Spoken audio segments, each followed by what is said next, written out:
Bonsoir. C'est un grand honneur pour l'école d'architecture de Strasbourg de recevoir Alberto Campo Baeza, qui est architecte installé à Madrid, qui est à la fois un grand architecte et un très grand professeur. Il va donc nous présenter son œuvre. Je pense que ce qui peut le caractériser, c'est justement cet attachement à avoir enseigné pendant sa carrière d'architecte et avoir construit des bâtiments. Il a enseigné où? Il a enseigné évidemment à Madrid, où il est professeur.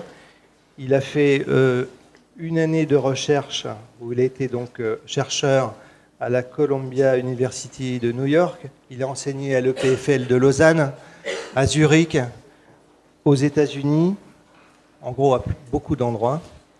Et je pense que vous verrez à travers sa présentation sa façon, je dirais, très pédagogique d'expliquer son architecture.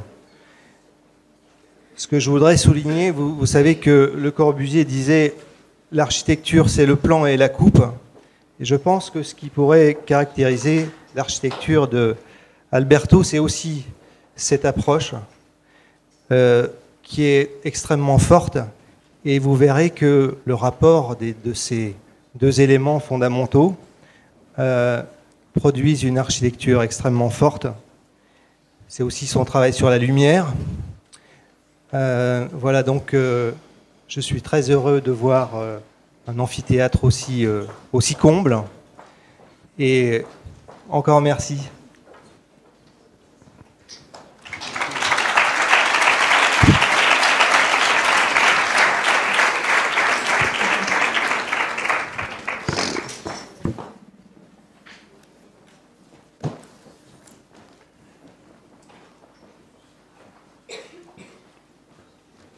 Je n'ai pas des paroles suffisantes pour exprimer mes sentiments ici. Je suis très, très ému et je ne pourrais pas que dire merci, merci, merci. Pour un architecte, c'est un cadeau. Pour un professeur, c'est un cadeau voir la salle comme ça, avec des étudiants qui sont assis sur le sol.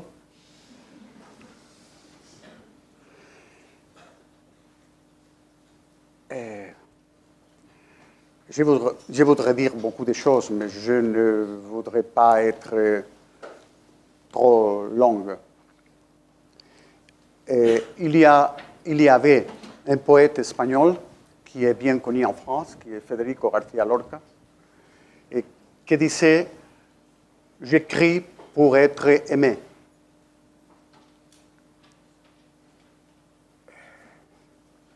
Peut-être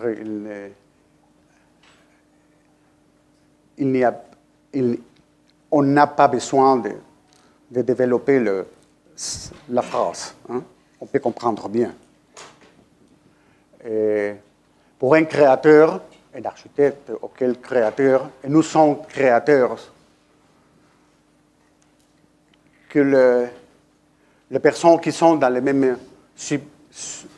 même thème sont intéressées, c'est un cadeau. Et c'est pour ça que je suis très ému ici. Au commencement de ce type de lecture, je dois dire, aussi je voudrais premièrement insister et remercier à Dominique Coulon, pas seulement ses paroles, mais nous avons découvert ce matin, et aussi vous, nous avons découvert qui sont les personnes qui m'avaient invité à Strasbourg 20 ans déjà. Je suis à Strasbourg en 1992, dans cette salle, je pense. Et c'est joli de retourner, de pouvoir parler, peut-être non, bien sûr, plus âgé, je suis ici comme en famille.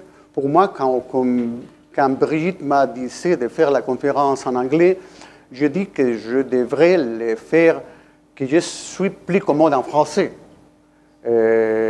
avec beaucoup de défauts dans mes paroles, mais je pense que pour vous et pour moi, c'est beaucoup mieux de pouvoir parler un petit peu la langue de Molière, comme Argan.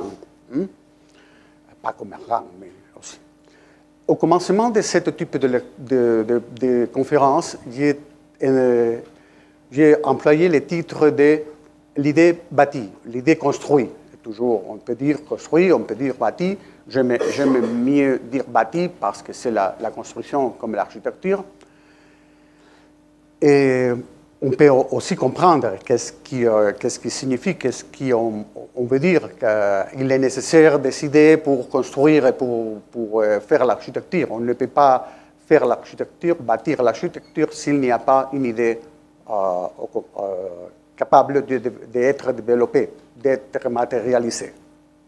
Après, j'avais changé en lisant un écrivain portugais qui est Saramago, que je pense que vous connaissez parce qu'il était prix Nobel. Et dans un roman, il disait que les écrivains avaient dans le point de les doigts comme des petits cerveaux pour écrire. Il n'était pas seulement une question de penser, mais aussi la capacité de traduire, de transformer les idées en paroles, et les paroles vont être la parole. Qu'est-ce que nous pourrons parler de la parole un temps. Mais après, j'ai décidé de changer, pas parler de l'idée bâtie, pas parler de la pensée avec les mains, qui est l'idée, penser avec les mains. Et pour un architecte, c'est très clair. Si nous avons des fantastiques idées, mais nous ne sommes capables de les transformer, de les dessiner, de les traduire en forme, sont des idées stupides, ou des idées inefficaces, ou des idées qui ne servent pas pour rien. Mais je voudrais retourner au commencement et dire que dans cette conférence, j'aimerais bien mieux commencer avec les choses que j'avais écrites sur Álvaro Siza Vieira, qui est un clair maître de l'architecture contemporaine, pour moi un des plus clairs, tranquille, silencieux, etc. etc. Et j'avais écrit quand il a été nommé docteur honoris causa de l'Université de Porto, qu'il était un créateur, un poète, un investigateur. Et ma idée, ma tentative serait devenir un poète, un créateur, un investigateur. Et je pense que pour vous, pour tous, pour les étudiants, pour les architectes, on doit être poète, un petit peu poète, un petit peu créateur, un petit peu investigateur. Quand je parle d'être un poète, n'est-ce pas être comme Rimbaud, comme un poète, mais en parlant de la poésie comme un acte de précision. Il y avait une poète, une femme poète en Espagne qui s'appelait María Zambrano. Elle disait que la poésie était la parole accordée avec le numéro. Une parole et les mathématiques. Les mathématiques elle parlait de précision. De la même manière que nous sommes, en faisant l'architecture avec les matériaux, c'est comme un poète fait avec les paroles. Une parole ici ne dit rien. Si nous mettons la parole ici, et bien que l'autre parole, il passe une chose mystérieuse, comme un miracle. Et c'est le temps est suspendu est quelque chose de similaire. Et c'est ça l'architecture. Nous sommes poètes. Poètes, pas seulement pour un sens poétique, mais pour un sens d'être précis. C'est la dimension, le numéro, l'escale, toutes les choses qui, à travers l'histoire de l'architecture, ont employé les architectes. Maintenant, peut-être les architectes sont très capricieux. Ils disent, ils confondent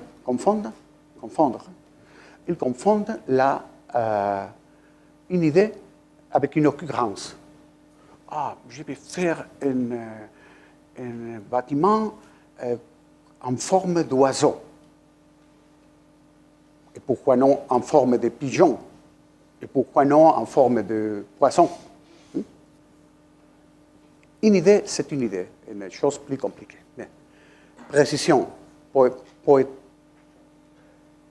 poésie. Quand je parle en français, je suis très commode en parlant en français, avec beaucoup de défauts. Mais il vient, je te disais à toi, qu'au commencement de mes conférences, je faisais les conférences en anglais, et parce que j'avais appris le français quand j'étais petit, il venait les paroles françaises en m'attaquant. Maintenant, il est tout au contraire. Je suis ici, très commode, mais il vient les paroles en anglais. Poésie, être un poète. Être un créateur. Un créateur capable, je ne sais pas si vous connaissez Stefan Zweig. Stefan Zweig était un écrivain juif, suisse, fantastique, qui a écrit un texte le titre est « Les secrets de la création artistique ». Il parle là de comment un créateur, nous avons la possibilité de transformer notre création en choses qui sont capables de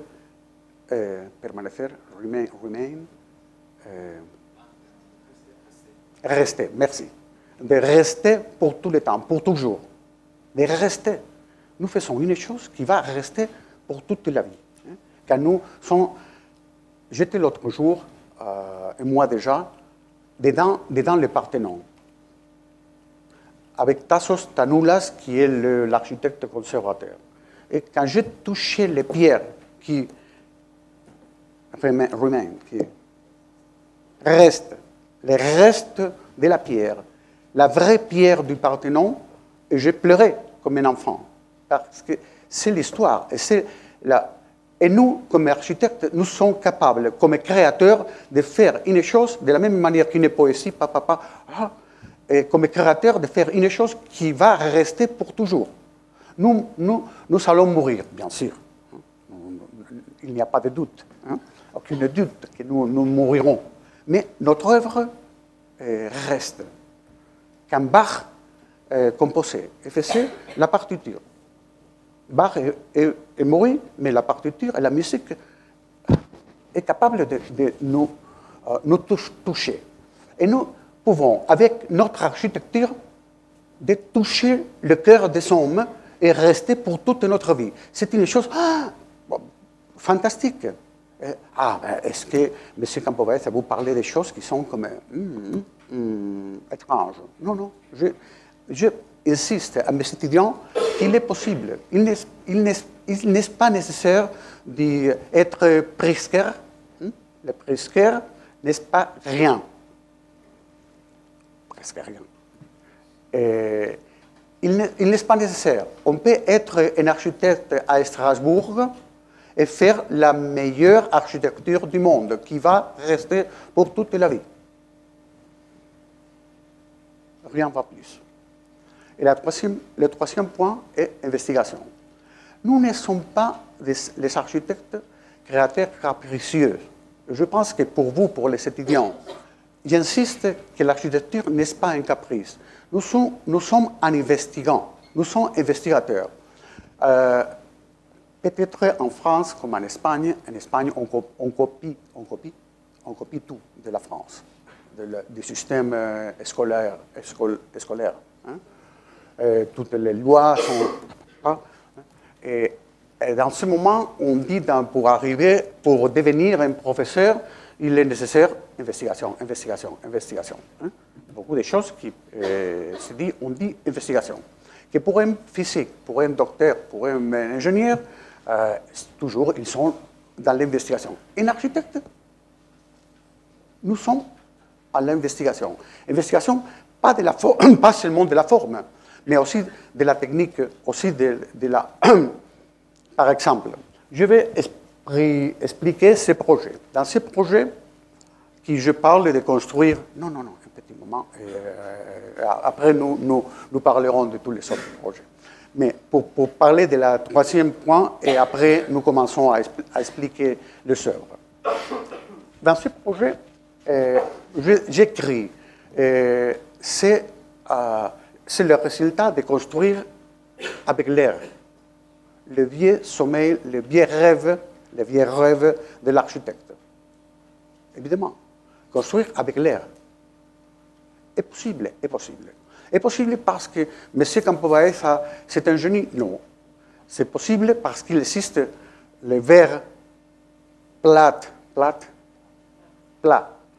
en grande dimension, et parce que, et avec l'absolue transparence, et et on peut coller avec le silicone structurel, et sans les pièces métalliques. Et on peut construire ça. On peut, les architectes plus âgés, vous savez bien que ça est possible parce que sont seulement 2 niveaux. S'ils sont 3 niveaux, c'est impossible, parce que le verre vient de la Terre sur un profil, hein, avec quelques trucs. Mais surtout parce qu'il y a une technique, c'est l'investigation. Une technique qui le fait possible. La transparence, quand Mies van der Rohe, toujours on parle de Mies van der Rohe, et la transparence, l'espace continu ne sera pas possible s'il n'existait pas le verre transparent en grande dimension, bien sûr. Quand Palladio faisait le porte en front, pour faire les lignes, pour faire les 2 directions et dire que l'architecture était en organisant le monde, le faisait avec un truc qui était très simple, avec les axes. Et c'était type de choses. Mais Mies van der Rohe, l'architecture contemporaine, dit oui, mais c'est la transparence qui est possible parce que nous avons cette verre. Les vieux architectes ne l'avaient pas. C'est employer la technique, investiguer. On peut investiguer dans beaucoup de directions. Hein? Investigation, création et poésie. Et ils sont comme 3 jambes d'une table.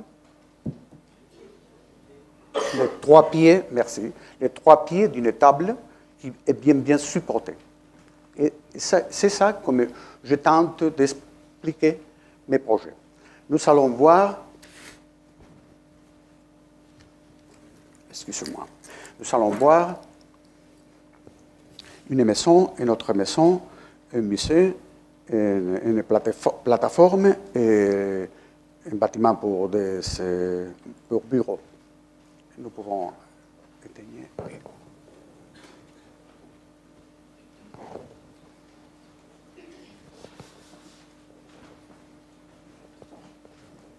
Oui.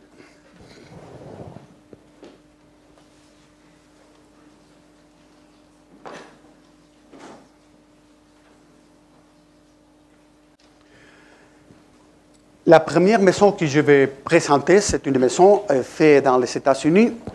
Mais je voudrais pas seulement expliquer, et c'est une autre de mes tentatives. Je tente, hein, je ne sais pas si je suis un désastre, mais je tente.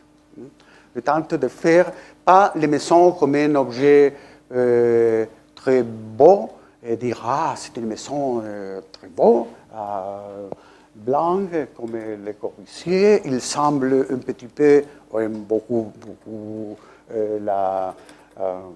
la Farnsworth House, mais peut-être cet architecte est comme Mies van der Rohe. Non, non, non, non. Je tente de parler de ce type de maison, c'est comme une typologie, cette parole mystérieuse et dangereuse, sont des typologies qui sont des maisons qui proposent une plateforme et la maison ou la part plus publique de la maison sur la plateforme. Pour matérialiser la plateforme, il est nécessaire de construire quelque chose comme un podium. Et je peux diviser toujours ce type de maison dans un podium et sur le podium la part la plus publique. On peut lire avec des paroles plus académiques de la main de Gottfried Semper, que vous savez bien, les étudiants qui est, et après pris par Kenneth Frampton, en parlant de la part stéréotomique et la part tectonique. La part stéréotomique est la plus pesante, qui est liée à la Terre, et la part tectonique qui est plus légère, qui est plus liée à l'air, à la lumière et au ciel. Qui, de l'autre part, on peut rappeler à un Français qui était là-bas logé, qui a parlé de la cabane. C'est une cabane, c'est l'architecture de la cabane posée sur l'architecture de le cave ou de la caverne. C'est la caverne, l'architecture la plus liée dans la terre, et l'architecture plus légère. Et toujours, c'est la même opération. De cette maison, peut-être cette maison qui est la première que j'ai fait en tentant de développer cette idée, c'est la plus radicale, aussi c'est la qui est la plus économique. Comme toujours, l'architecture n'est pas nécessaire employer un tas d'argent, un tas d'euros. On peut faire avec une grande économie. Et c'est la maison à Toledo qui développe la même chose, mais toujours tout en béton. Et la maison que je vais expliquer, c'est la maison, la Olnik Spanu House in Garrison. Garrison, c'est un village près de New York. Il appartient à New York comme État. Et où, si vous avez visité New York et vous aimez la peinture contemporaine, James Starrell, Donald Judd, il y a un musée qui s'appelle Dia, près de New York. C'est très prochain à l'Dia, avec ce type de peinture. La maison est ici. C'est la rivière, c'est le Hudson River. Et la maison est en face de la rivière. C'est pour ça, à note, on propose une plateforme, on couvre avec la toiture et on souligne le paysage. C'est l'opération de souligner le paysage. Vous pourrez faire beaucoup d'opérations, mais in front, en face, merci, l'anglais maudit. En face du paysage, on peut marquer, encadrer, merci, encadrer le paysage, et quand on encadre, on fait comme une objectivation du paysage, et le paysage s'éloigne. Si en fois d'encadrer le paysage, vous soulignez le paysage vient sur nous et nous sommes cette opération. C'est comme être sur le tapis d'Aladin et le paysage vient. C'est si simple.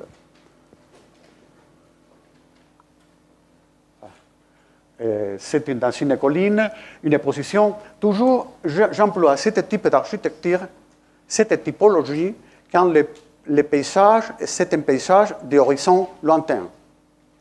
Pour une maison entre des autres maisonnettes, ce serait stupide.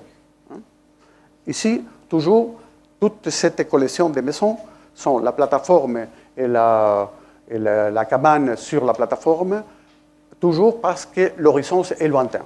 Et pour faire cette opération de souligner et dialoguer avec la nature. Le dialogue n'est pas aujourd'hui n'est-ce pas le moment, cette conférence, de parler de la nature, c'est un thème de l'architecture contemporaine. Il y a des architectes qui pensent que l'amour à la nature signifie de couvrir la façade comme avec les plantes. Hein. Les plantes viennent de la terre. Et parce que la gravité et le soleil viennent crecen.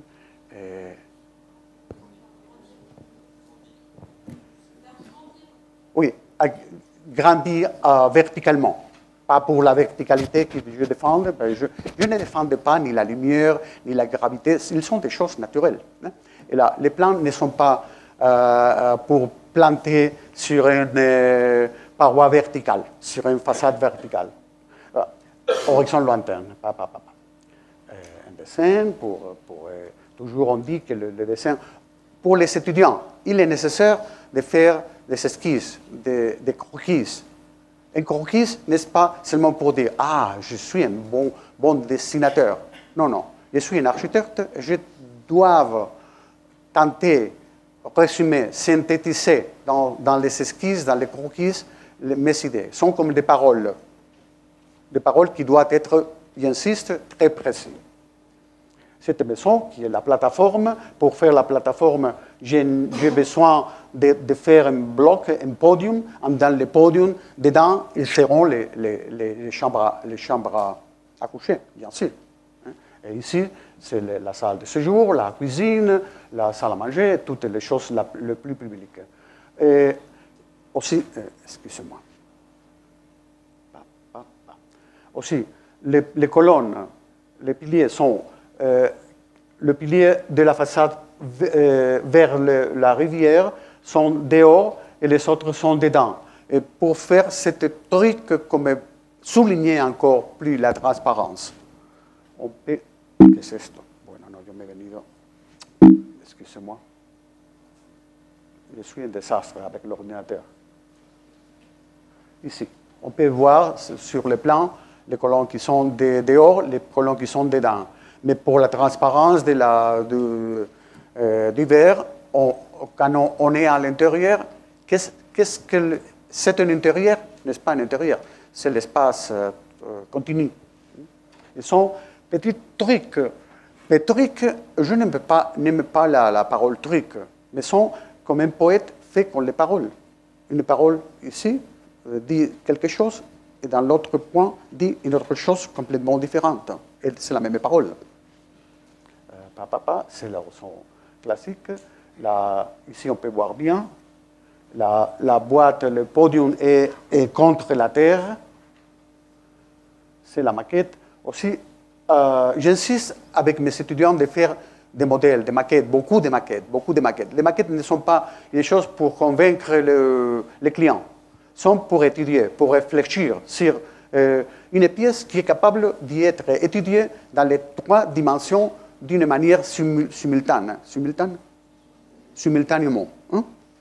Ça n'est pas possible en face de l'écran. L'écran et le render, et le 3D. C'est la maquette qui est faite et pour réfléchir. Sur ma table, dans ce moment, j'ai une seule maison en construction. Un chantier. On dit un chantier. Seulement une maison, une chose. Et je suis avec le projet d'une autre maisonnette. Pour l'autre maisonnette, il y a la commission est venue 2 semaines déjà. Il y a déjà 12 maquettes. N'est-ce pas pour être obsesse avec les maquettes? C'est pour étudier, pour analyser, pour réfléchir sous la lumière et sur tant de choses. Hein?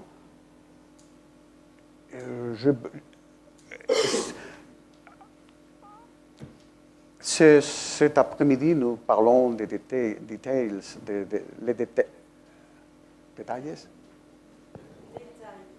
détails. Miss van der Rohe disait que God is in details.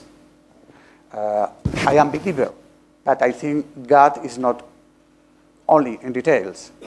Details are good when details are underline the power, soulignant les pouvoirs de l'architecture. Quand les détails sont capables de distraire à l'architecte, un architecte qui est toujours en faisant des détails. Par exemple, je peux parler de notre ami l'italien, Scarpa. Ah, j'adore Scarpa, Carlo Scarpa. Bien sûr qu'il y a quelques étudiants italiens ici, parce que l'Erasmus. Et j'aime Carlo Scarpa. Mais Carlo Scarpa est parfait comme dessinateur. Dessinateur de joyaux, dessinateur de chair, dessinateur de coins. Mais l'universalité, ce pouvoir, potence de l'architecture, c'est autre chose diverse. Ici, par exemple, le sol est fait en travertine. C'est un travertin qui n'est pas romain, qui est brésilien. Horrible. En fois d'être les pièces Saint-Jean, que j'aimerais bien de faire comme un podium très propre, on l'a fait avec les bissel, en coupant avec un angle. J'ai souffert un petit peu, pas trop. Mais des détails sont bons, mais l'idée principale, c'est l'important. On peut comprendre, j'espère. Les handrails, les handrails. J'aimerais bien de ne pas poser les handrails, mais était nécessaire. L'assurance, si j'ai de le mettre, sinon ne prendrait la responsabilité. Vers derrière, c'est les forêts. En avant, c'est la rivière, le Hudson River, où le Hudson River tourne. On entre à travers la caverne. C'est le béton. J'ai demandé de faire le béton, pas comme en France. En France, on fait le béton parfait. Ici, tout le béton est parfait. Et j'aime le béton tout au contraire. Fait comme avec la main. Pour tenter d'exprimer la continuité avec la terre. La pertinence à la terre. Papa, toutes les choses sont jolies, mais ici, sur le pilier et la colonne est dedans ou est dehors, on ne sait pas. Et après avoir fait les maisons qui sont avec l'horizon lointain, il vient en commission un client qui me demande une maison entre les autres maisonnettes qui sont, je ne voudrais ici employer des paroles inconvénientes, mais sont horribles, on peut dire horribles, non? Et quelle était la solution? De faire une maison vers le ciel. Cette maison, on a créé avec le mur extérieur comme une boîte qui est ouverte au ciel. Et dedans, on peut faire des autres choses. Ils appartiennent à une autre collection de maisons qui avait fait déjà, qui sont avec les mêmes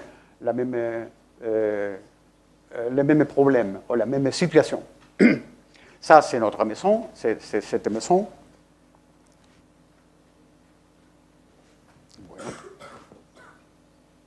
Merci. Les habitants de l'area ont dit, pourquoi? Qu'est-ce qui part dedans? On ne peut pas voir. Bien sûr qu'ils sont faisant des choses étranges. Tout si fermé. Mais est fermé comme les autres. Les autres sont fermés d'une autre manière. Ici, on est fermé clairement. Ce matin, nous parlons de radicalité. Radicalité. On doit être radical. Radical, c'est une parole très belle pour l'architecture. Radical. 2 + 2 sont 4. pas presque 4, un peu plus que 4, non 4 points, radicalité. La pièce vers le nord, on ouvre un grand verre translucide pour la bibliothèque. Vers le sud, une fenêtre en longueur pour recevoir un peu de soleil dans la même bibliothèque pour faire les contrastes entre la lumière translucide et la lumière solide vers l'extérieur. Et l'idée, c'est ça. À notre, la bibliothèque, pour rêver, au milieu, les niveaux, les rez-de-chaussée pour vivre, parce que nous avons créé un espace contrôlé, nous pratiquons ici aussi la transparence, et dedans, dans les caves, dans la caverne, pour mourir, parce que dormir et mourir un petit peu.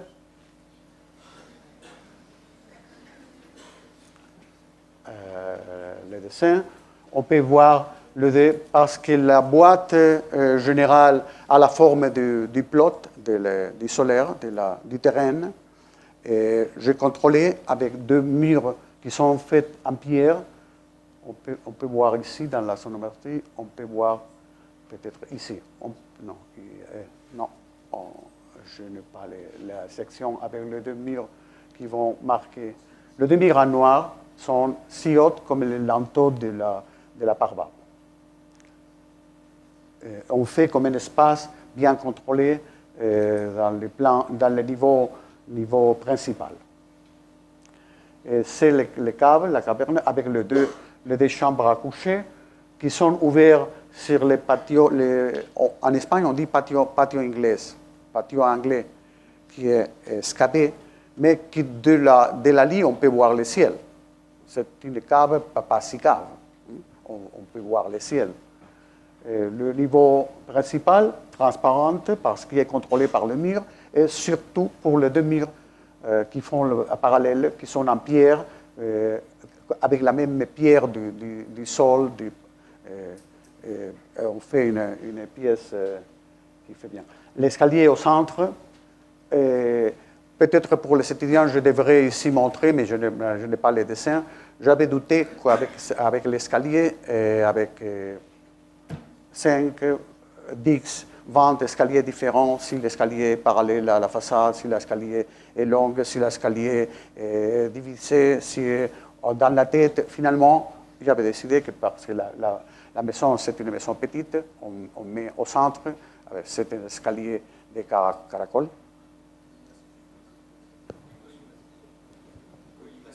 Colimaçon. Et la bibliothèque. La bibliothèque qui est avec la lumière translucide du nord et le point de lumière solide sur le sud. Ici, c'est la section. Ce sont des images qui vont montrer tout ce que j'expliquais. Les clients, en fois de réjouir, il est préoccupé parce que dans le sol qui est fait dans pierre calcaire, merci bien. Le sol est pavé en pierre calcaire. Et très bon marché. Et le client, en fois de réjouir avec cette maison qui pour moi serait, il a été très très économique. Il dit qu'il y a une petite grillette de demi-millimètre et qu'il est très préoccupé. Les clients, parfois, ils sont fantastiques et parfois, ils sont neurotiques. Parce qu'avec ces maisons, en foi d'être... C'est un poète, mais un mauvais poète. Eh bien, c'est clair. Le troisième projet, c'est un projet d'un musée. Un musée à Grenade. Pourquoi je montre la case de Grenade, le banc de Grenade? parce que, excusez-moi, parce que j'avais fait premièrement la banque. La banque, j'ai employé 12 années. Ce matin, nous parlons du temps pour faire un projet. Une des conditions qu'on a besoin pour devenir un bon architecte, c'est la patience. On doit être très, très patient. Pour ce projet, j'ai employé 12 années. C'est une histoire très longue que je vais raconter. L'intérieur, c'est ça, vous vous rappelez. L'intérieur, c'est le panneau en alabastre, la lumière qui vient, tout c'est fantastique. Tout le monde est très content dans ce projet. Par exemple, le premier jour, quand les opéraires, les personnes qui travaillent dans le banque ont entré, un des employés a pleuré. Parce qu'il est très touchant. Et chaque fois que je retourne à Grenade, je vais les saluer. Et ça, dans cette image, c'est Kenneth Frampton qui est venu à Grenade, très généreuse, pour visiter l'œuvre. Mais pourquoi je parle de ça? Première, la banque, et après, le musée. Le musée est dedans avec le grand écran et le podium. Je n'ai tenté, quand on m'a fait la commission du musée, en fois de faire une autre chose diverse, c'était ensemble avec la banque, j'ai tenté de construire la ville, continuer la construction de la cité. Construction de la cité ou construction de la ville. Et parce que dans le premier projet, il y avait un grand podium, et sur le podium, le cube, je fais pour les secondes une autre fois un autre podium qui était si haut comme le premier et dans la même ligne sur la rue. C'est le rue, la loi pour bâtir, presque toujours dans une rue, qui c'est très logique, hein, maintenir l'alignation. N'est-ce pas seulement une obsession, mais c'est une manière d'ordonner les choses, l'ordre. Une autre parole, surtout pour les plus jeunes, ordre. L'architecture est ordonnée, pas disordonnée, pas capricieuse. Et mettre en ordre les choses. C'est comme la cuisine. La cuisine, pour faire quelque chose, on doit savoir avoir une idée, mais surtout ordonner dans ce nouveau ordre des choses. Avec 2 œufs, nous faisons l'omelette française. On dit, ici, on ne dit pas française. En Espagne, nous disons la tortilla française. L'omelette française, pla, pla, pla, pla, pla, pla, pla, et ordonner les choses d'une manière. Un architecte ordonne. Pas fait qu'on lève, plop, dit, je suis un architecte original, parce que je peux prendre l'œuf ici, et bien ici, là, comme une installation. Ça peut être non, je tente de parler sérieusement. Parce qu'il y a beaucoup d'architectures aujourd'hui sur les publications qui sont comme l'œuf ici. On dit, c'est une installation. Je peux imaginer à Joseph Beuys, l'artiste, en faisant des choses étranges, parce que c'est un artiste. Mais un architecte doit faire... Il y a une architecture. Heureusement, il y a beaucoup de possibilités. Mais toujours avec la raison, avec l'ordre. Je suis tentant ici, je parle tout trop. Ordonner. Accorder les choses. J'accorde le second bâtiment et l'écran. On dit, il semble que l'écran est plus grand que l'autre bâtiment. Et c'est exactement comme un slice, comme un morceau, comme une coupe. Merci beaucoup. Comme une coupe de cube. Sont la même dimension en hauteur, dans toutes les autres choses, seulement comme une coupe. Et immédiatement, ils sonnent. Ils insistent, comme les paroles dans un poème. Pla, pla, pla. Ils vont résonner, accorder, être accordés. Le résultat, c'est ça. C'est la banque, c'est le musée. Et après, qu'est-ce qui est le musée? On m'a demandé un musée neutral. neutre. On peut faire quelque chose. Je fais un bâtiment avec un patio au centre. Le patio pourrait être carré, pourrait être circulaire, pourrait être en forme de cœur, pourrait être en forme d'étoile, pourrait être elliptique. J'ai décidé l'elliptique. Pourquoi? Parce que je pensais de mettre une rampe. La rampe va sur les traces couronnes circulaires qui ont fait compression, dilatation. Hein? L'ellipse, la forme elliptique avec la forme circulaire au centre. Qu'est-ce que c'est ça? C'est ça, c'est le patio, un patio de la Renaissance fait par Machuca, était un architecte de Charles les 5, Charles V d'Espagne, le grand empereur, hein, qui était terrible. Il a fait dans l'Alhambra de Grenade ce patio. Et ce patio a les mêmes dimensions de le Panthéon, 43 mètres de diamètre et 32 le diamètre intérieur, 43 jusqu'aux les bords et 32. J'emploie les mêmes dimensions. Et vous pourrez dire, ah, cet architecte, c'est très cultivé, parce qu'il emploie les mesures de l'histoire. Oui, mais pas seulement l'histoire. Si vous prenez votre main et vous mettez les mains en face de vous, encore, je contrôle mes deux mains. J'ouvre les mains un petit peu, je continue en contrôlant les mains. Et dans ce moment, disparaître.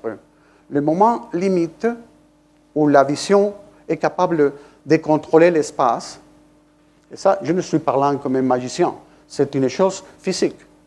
Le moment limite, c'est cet angle de vision qui va offrir les 43 mètres de diamètre qui est dans le Panthéon. Et cette Machuca qui était très intelligent, hein, il a dit, oh, pourquoi non? Il a fait la même chose. Et je qui ne suis pas si intelligent comme Machuca, il a dit, oh, mais on peut employer. Et c'est pour ça que ce patio n'est pas seulement un exercice de le blanc. Oh, Campo Baeza, une autre fois le blanc. Toujours le blanc. Pourquoi le blanc? Si M. Coulon emploie le rouge, et l'orange, et le violet, et le Corbusier, les couleurs, et Barragan, la couleur. Pourquoi cet architecte toujours blanc, hein? N'est-ce pas le moment de développer ma théorie du blanc? Je l'écris, mais pour jouer un petit peu, je peux dire que quand on a publié la première fois cette image, immédiatement, Richard Meyer m'a écrit, Alberto, je suis très ému. Hein? Non, j'ai une très bonne relation avec Richard Meyer, c'est un grand architecte et beaucoup d'autres choses. Hein? Bien. La comparaison avec les bâtiments, les palaces de Charles les 5 à Grenade et la nôtre. N'est-ce pas une comparaison? C'est la démonstration qu'on emploie les mêmes dimensions. Et aussi, il y avait des autres qui disaient, vous êtes en copiant Lubetkin, la rampe de pingouin. Non, je n'ai pas copié. Le pingouin, la rampe de pingouin est petit. Et il fait des autres choses qui sont un peu différentes. Deux rampes qui sont circulaires. Tous les bâtiments, beaucoup de bâtiments sont des Altes Museum, Schinkel. Il a copié le Panthéon, mon Dieu. Il était inspiré dans le Panthéon, bien sûr.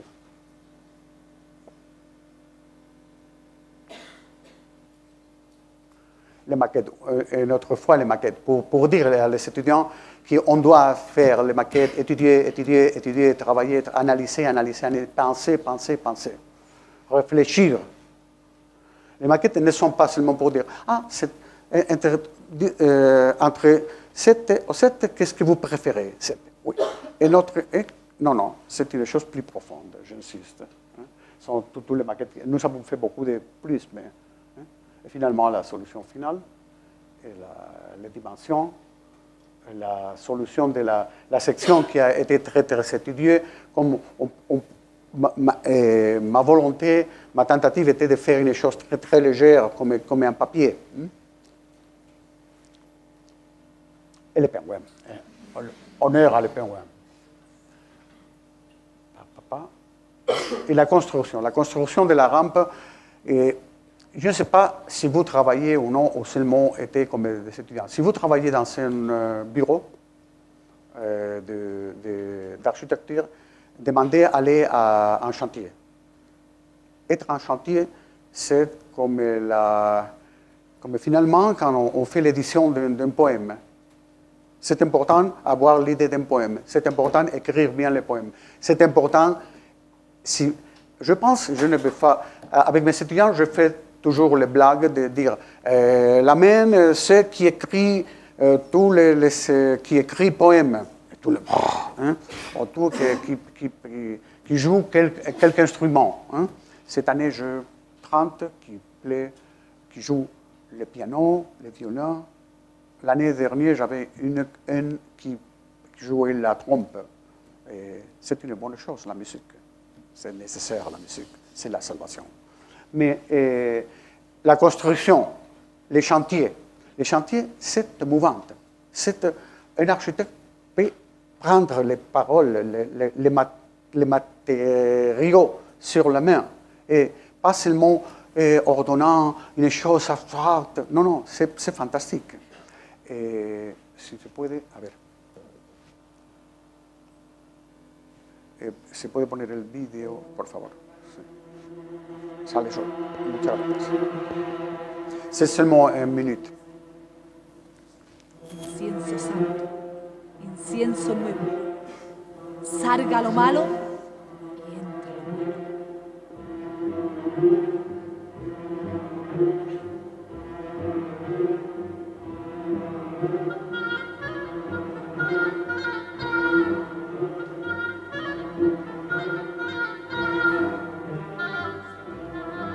Et tout en acier, ils sont avec les colonnes en béton pour faire la distinction structurelle.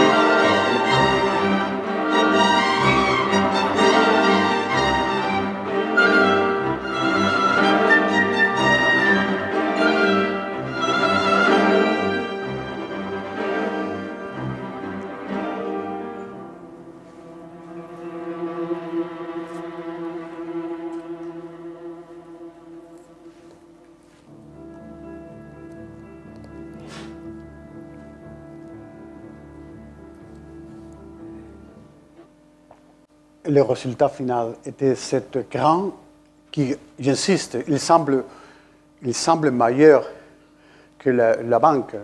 Non, c'est tout au contraire. C'est comme une coupe seulement.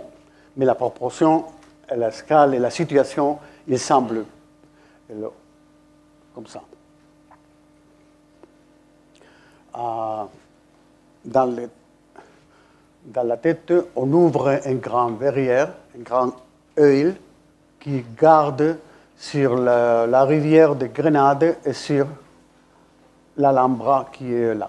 C'est un restaurant que je recommande quand vous allez à Grenade. Et aussi, le cuisinier est très bon.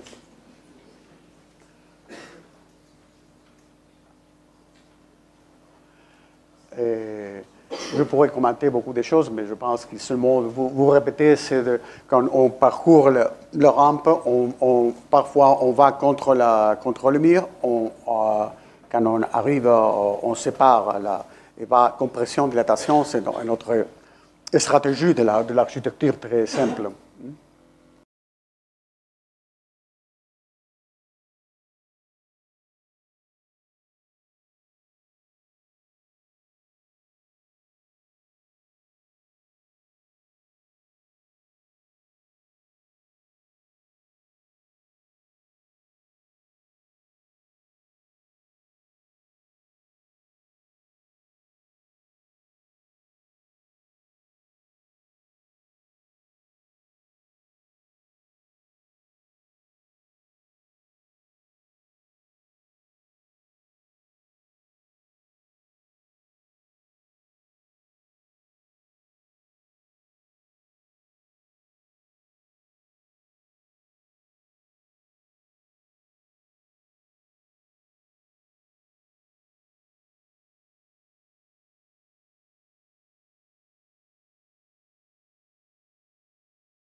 Et après, presque à point de finir, il vient une autre collection de projets, mais je vais seulement montrer que c'est une plateforme vers l'océan, vers l'océan Atlantique, qui est, c'est de la même manière qu'au commencement, je parlais de l'estéréotomique et la tectonique, de le pesante, la plateforme conformée par le podium et la chose légère sur cette podium pesante, la cabane sur la caverne. Ici, c'est un tour de force qui est seulement la plateforme. Qu'est-ce que signifie la plateforme? Peut-être, je ne sais pas si les étudiants connaissent, mais les professeurs, bien sûr, qui connaissent les tests de John Hudson, Plateau Platforms. Hudson, le maître, parlait bien clair des plateformes, comme l'Acropolis d'Athènes ou les plateformes de Mayas, les scènes de Mayas en Sud-Amérique, qui vont faire la plateforme un peu plus haut que la forêt, de manière qu'on va créer une plateforme nude où les dieux vont aller. Qui c'est la vieille idée des Grecs du téménos. C'est le plan horizontal où les dieux viennent pour se communiquer avec les hommes. C'est jolie l'idée et joli le résultat. Et dans cette... ça, c'est le projet que je vais expliquer. Ici, c'est un projet que j'espère construire un jour, qui est à Lanzarote, dans les îles Canaries, qui c'est aussi un autre, seulement la plateforme noire. Dans ce cas, n'est-ce pas blanc et noir, parce que l'île est constituée et volcanique, et toute l'île est noire. Et ça, une plateforme noire et tout dedans la plateforme. Et ici, la maison qui est en chantier, qui est une plateforme où la maison est à l'intérieur, dans les cavernes. On entre et c'est une boîte en travertine romaine. Ici est en travertine romaine. Avec 3 trous excavés, un pour l'eau, pour la piscine, qui est plus qu'une piscine, un autre pour l'entrée, un autre pour un amphithéâtre, pour représenter Oedipus. C'est le chantier dans ce moment, on peut reconnaître. Mais ici, je vais expliquer ça. Le client m'avait demandé entre la ville et Cadix. Cadix, c'est ma ville. Et sont les 2 cathédrales. Une cathédrale qui était très baroque et un peu plus après. Et à droite, c'est la vieille cathédrale qui, en foi de les détruire, a resté. C'est comme un cube en pierre. Entre les 2 cathédrales, il y avait un lieu comme sacré avec des restes archéologiques. On disait. On pensait qu'il allait apparaître le Phénicien, l'esprit phénicien. Après, presque rien. Mais quand on m'a fait la commission, on disait c'est un lieu qu'on doit couvrir, protéger la ruine historique. Enfin, en Espagne, il y a un dit qui on dit dar gato por liebre. Quand on demande chat, on donne la lièvre.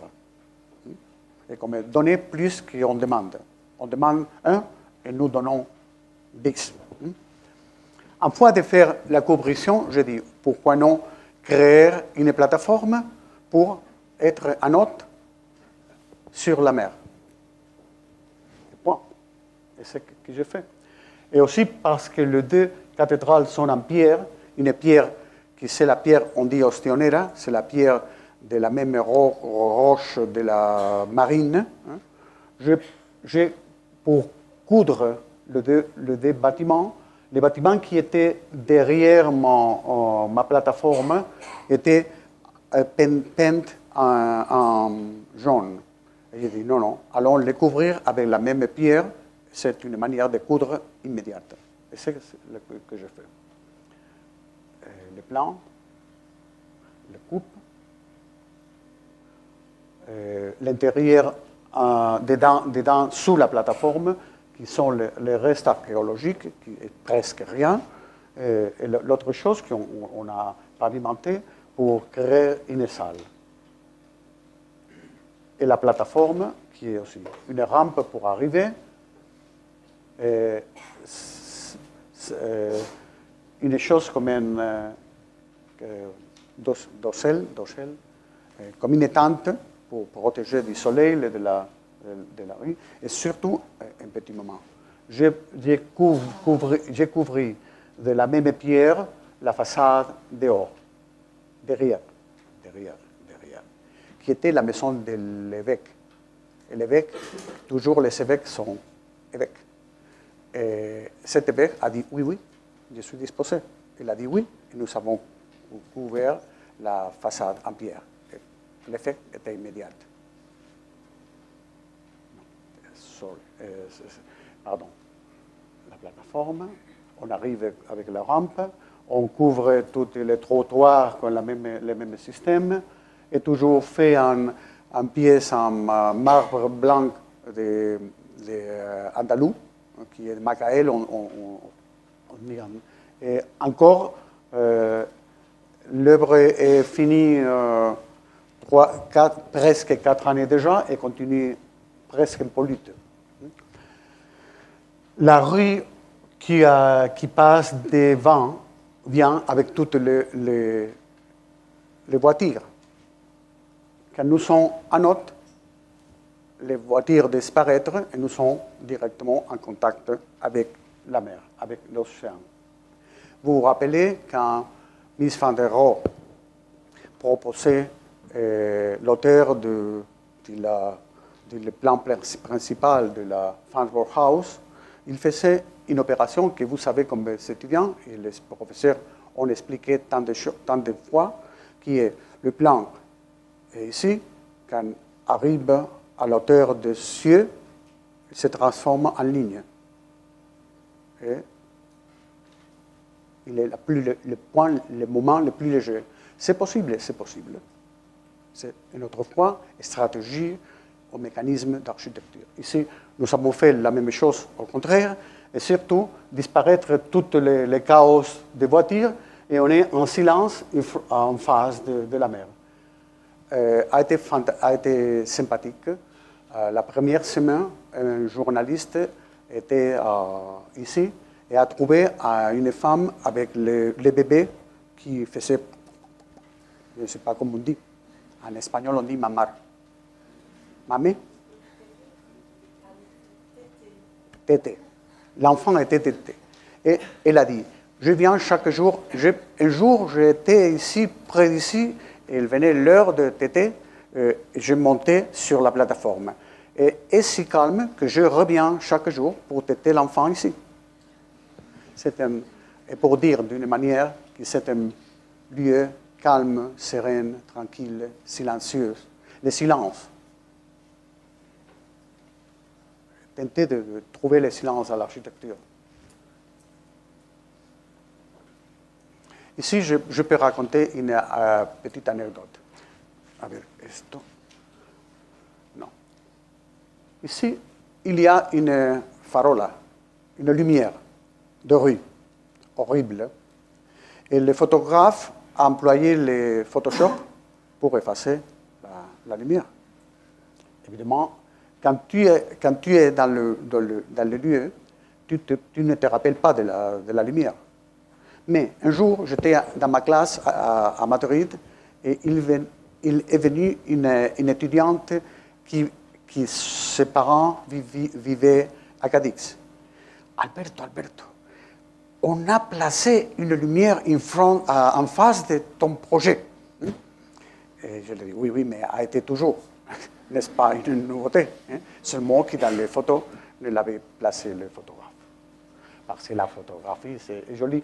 Mais, indépendamment de la blague, pour éviter de mettre quelque chose en dedans, c'est pour ça que je fais cette comme une banque KV qui n'a pas besoin d'avoir l'élément de Corrimani.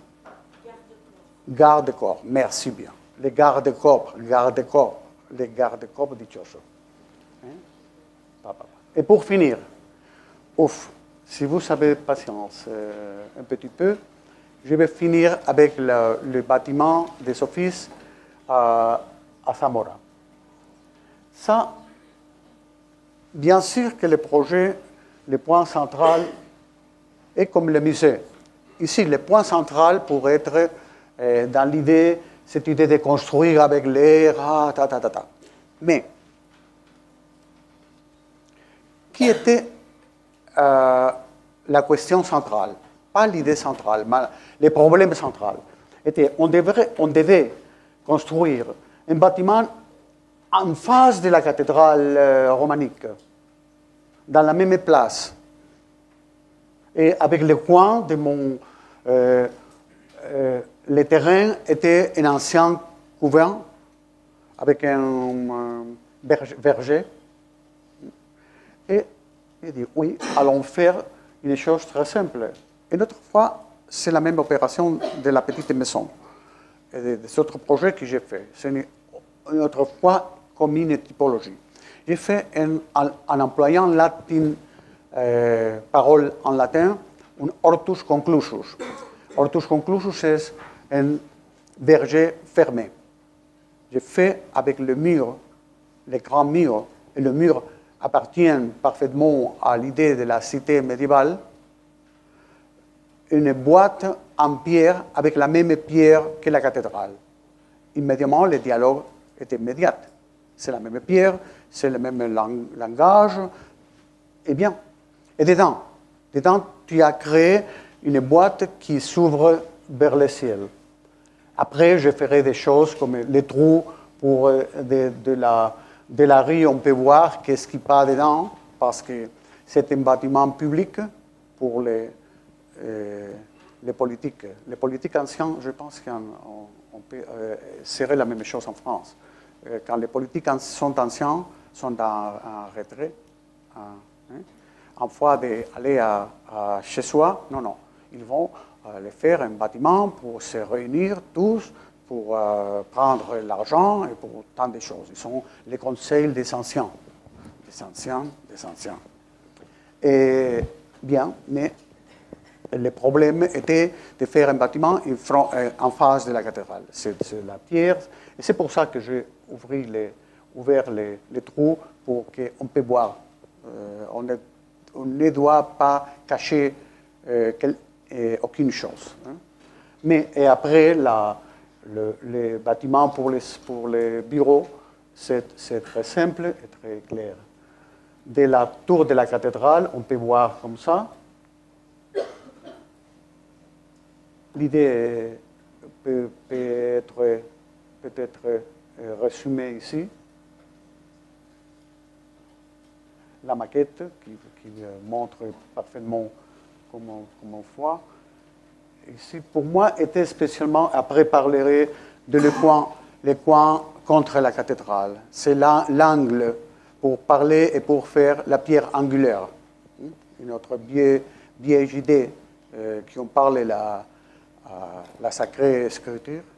Sacrée écriture parle de la pierre angulaire, dépréciée par les architectes, mais appréciée par les architectes. Après, je parlerai. Et cette maquette éclaire l'idée aussi pour parler de la construction pourquoi on fait une boîte en verre si pur ici.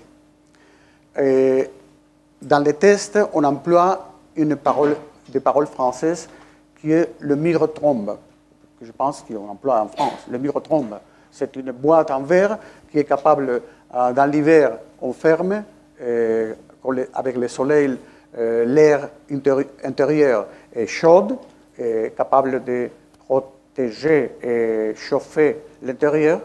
Et dans l'été, on ouvre et la courant d'air se rafraîchit et protège en rafraîchissant l'intérieur.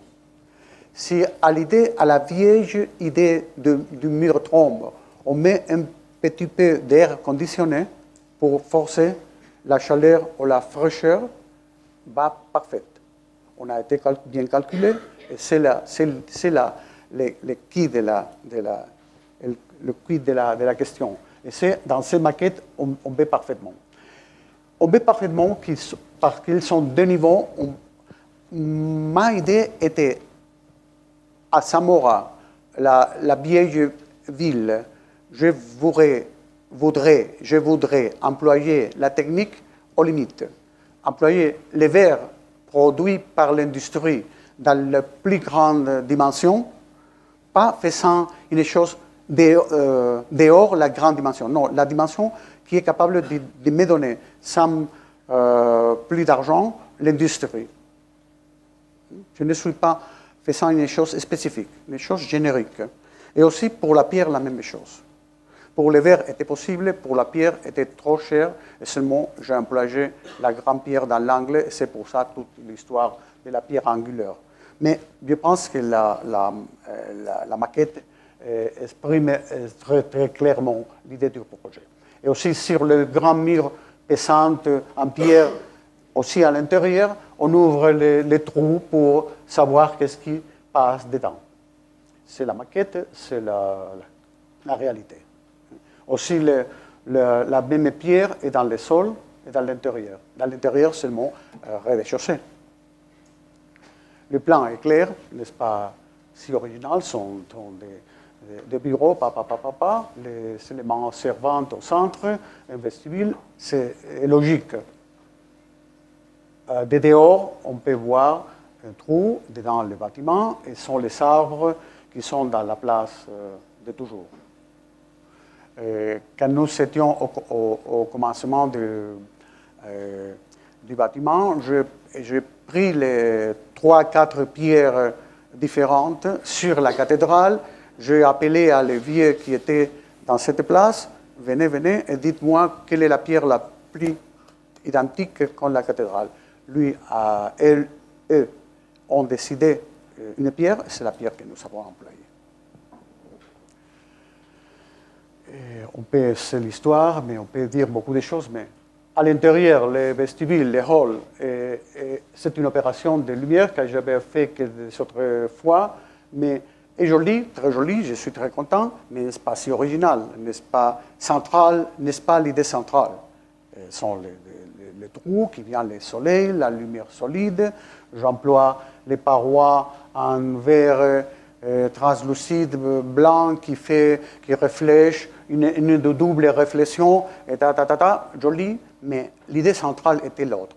Ce sont les détails une fois plus. Il y avait un jour, les jours que les photographes étaient là, avec un groupe, par hasard, il y a quelqu'un qui a dit « Ah, tu as contracté un groupe pour la photo ?» Non, c'est par hasard seulement. C'est là, la boîte faite avec l'air, bien sûr.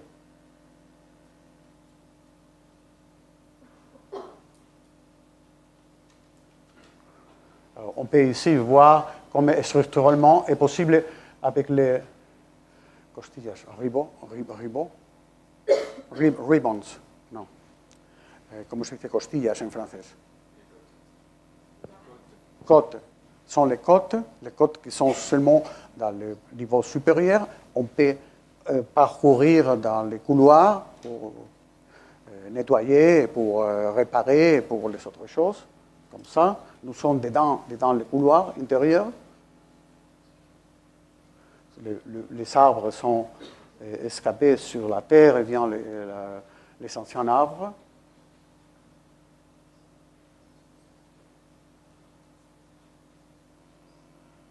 Pour finir, je voudrais, de la même manière que le verre de la grande dimension, aussi la pierre de la grande dimension, mais était trop chère.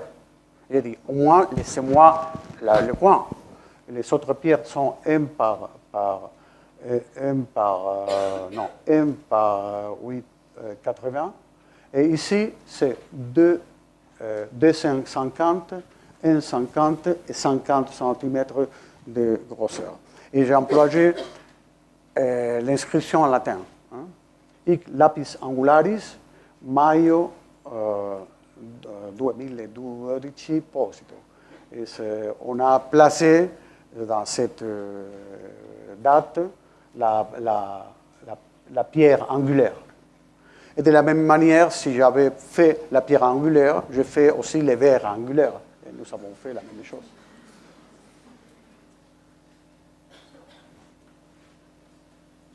Yeah. Merci bien.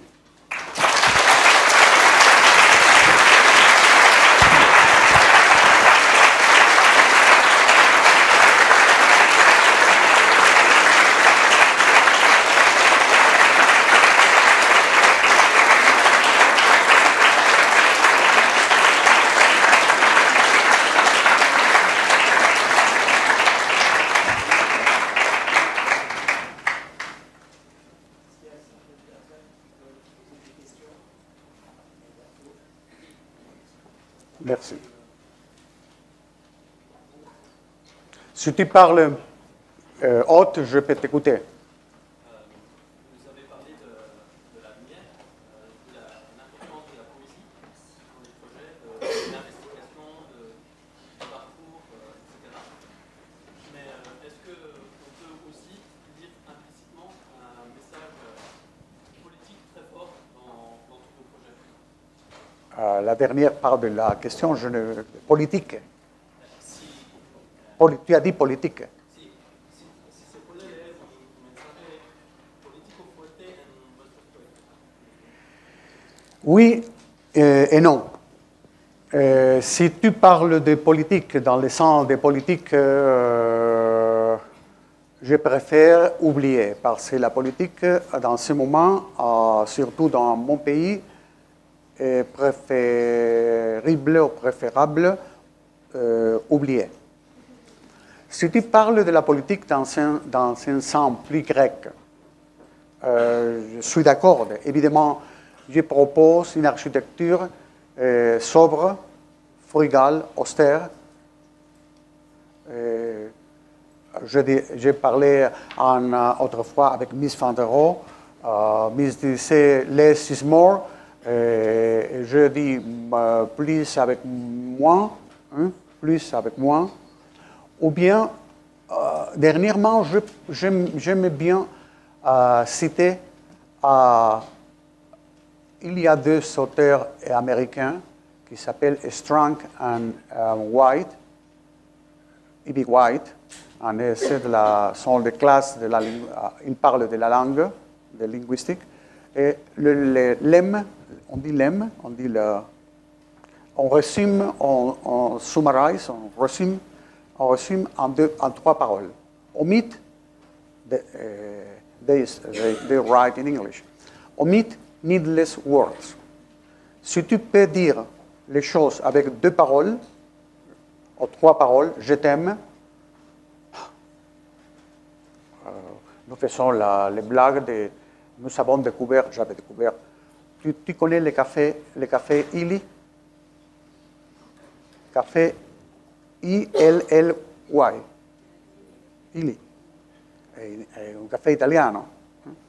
Ma veramente, it means I love you.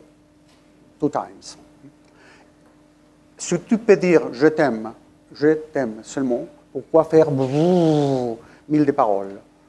Une architecture frugale. C'est une position politique? Oui, bien sûr.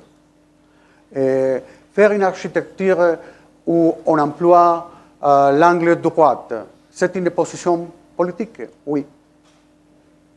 Je pensais qu'il était une position politique, parce qu'il était être logique. J'insiste que la raison, savoir qu'un architecte qui emploie beaucoup d'argent de la société pour construire, il est responsable, n'est-ce pas, comme un peintre. Un peintre peut faire des stupidités, pas dangereux. Un architecte fait des stupidités, une énorme quantité d'argent, beaucoup de problèmes, beaucoup de choses. C'est une position politique, oui. L'angle droit. Il fait 3 mois, on m'a envoyé un article fantastique qui les sages, les sages américains de le grand hôpital de Massachusetts, ils sont très sages, ont découvert que les cerveaux humains, les connexions sont droites, tout droites, comme Haussmann a fait Paris, comme Manhattan, comme droite, comme un circuit imprimé. Droite. C'est la gravité, la pomme à Newton, tombée droite, pas zzz, non, zzz. Hein? Newton. Si Newton visitait la gare de connexion de bus, de train de notre ami, la donne fantastique, dirait pauvre Newton. La pomme continue en tombant droite. La mineure, la menor. La distance entre 2 points, c'est la ligne droite. Pas bzzz, non, pas ligne droite. Toujours. C'est une position politique, peut-être.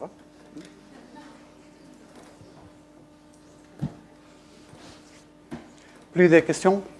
Une question. Je dois confesser que je suis très serré ici. Comme votre projet est dans un niveau fermé, architecturalement fermé, j'ai l'impression que c'est un peu brutaliste dans le sens de Smithson, avec les murs avec la masse. Yeah. Parce que... C'est pas un préjugé, mais...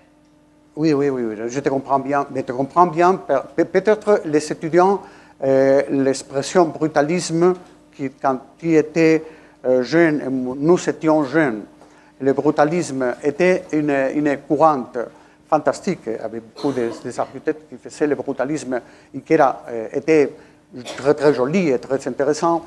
J'aimerais mieux que dire brutalisme, je dirais une autre fois radicalisme. Je tente de faire une architecture radicale, toujours radicale. Simple, pas pour être simple, pas pour être minimaliste. Je déteste la parole minimalisme. Minimalisme, qu'est-ce que c'est minimalisme? C'est, en fois de dire je t'aime, et la pauvrette, elle peut dire, qu'est-ce que tu dis?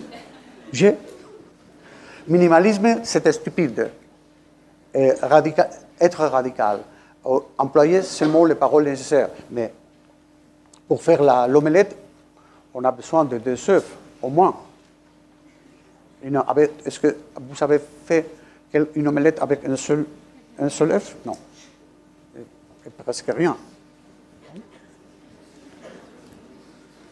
L'autre question? Merci.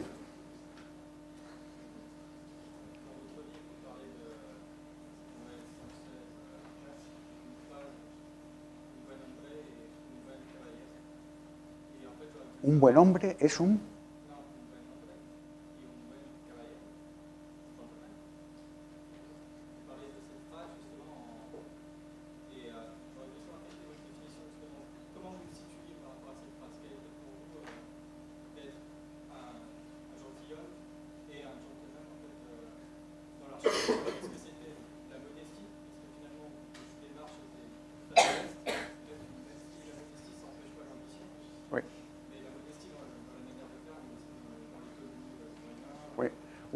Oui, mais pas complètement. Quel est ton nom? Ton nom? Stéphane. Peut-être Stéphane a lu l'article que j'avais écrit dans Cosa Mentale sur la modestie. Cosa Mentale, c'est une publication très jolie qui fait Belleville, qui fait Frédéric Einaudi. Elle est très intelligent. On fait un papier de journal, très simple, très économique, et seulement comme des pensées. Une vraie publication de pensées. Et avait un numéro dédié à la modestie. Et on m'a appelé pour écrire sur la modestie. Et mon texte était contre la modestie. Je pense que, peut-être parce que la parole modestie en Espagne est péjorative. Et je comprends bien les sens de la... mais je pense qu'un architecte n'est pas modeste. Un créateur n'est pas jamais modeste. Peut-être simple, peut-être radical, peut-être sobre, peut-être frugal, peut-être austère, mais pas modestie. Et au commencement de cette parole, je dis être un créateur, et je citais Stefan Zweig en parlant que nous faisons une chose, une création, notre création a cette capacité de permanecer, de rester. Mais Zweig ne parle pas seulement de rester, mais il parle de transcender. On dit transcender, faire une chose transcendante. De faire une chose qui va presque au ciel. Et ça, c'est possible. J'insiste qu'il n'est pas nécessaire. Il y a un architecte de moi, très bien connu, très fameux, qui, avant d'être Pritzker, le prix Pritzker, il avait les cheveux longs, et habillé avec jeans, et fumé, comme en Espagne nous disons comme un charretier. Fumé. Et parlait, et haha, et toujours. Après le Pritzker a coupé les cheveux. Il est habillé de noir comme un monk. Il ne fume pas, il ne parle pas, il est comme Dieu. Il continue en faisant une architecture qui n'est pas mal, c'est bien. Mais, comme la chanson française, j'ai perdu le do de ma clarinette. Il a perdu le do de sa clarinette, de son clarinette, non? De son clarinette, il a perdu le do. Modestie, n'est rien. Nous ne sommes pas pour faire des choses modestes. Quand cet après-midi, j'ai voyagé l'œuvre de Coulon, de Dominique Coulon, j'étais heureux de voir une architecture bellissima, comment dire en français, de premier ordre, qui n'était pas une architecture très différente de la mienne, mais avec l'idée de rester, de faire une chose capable de faire heureux à les personnes qui vont vivre ou employer l'architecture. C'est possible. Nous ne sommes ici pour faire... j'ai je ne sais pas quel exemple. Je ne sais pas la chemise, mais j'emploie beaucoup de fois chemise de H en M est française. H en M. H&M est française. Les chemises sont 18 francs. Non, 18 non, francs. 18 euros. 18 euros. Et pourquoi non? Mais ce n'est pas modestie. C'est une autre chose. On peut comprendre. Modestie, non. Tenter de faire la meilleure chose possible.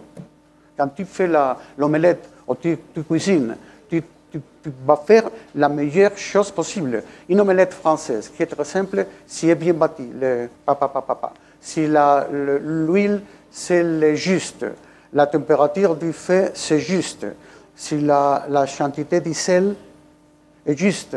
Et la différence entre une omelette fantastique et une omelette horrible, avec les mêmes ingrédients. Non, on peut faire la cuisine, l'architecture sublime, n'est-ce pas, réservée à Dieu, à les dieux. Quelques questions de plus, ou nous finissons. Je suis enchanté, mais je ne sais pas si pour vous est trop.